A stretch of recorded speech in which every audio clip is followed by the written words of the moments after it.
Hey Forest fam, it's Bigfoot now.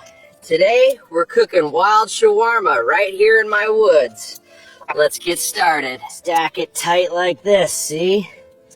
All those layers lock in the juicy flavor. Nature's rotisserie. Hear that crackle?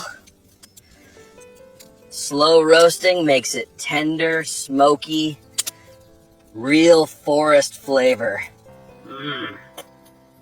So good.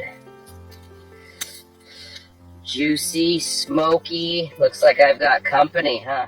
Sharing's caring, even in the wild. Enjoy, buddy.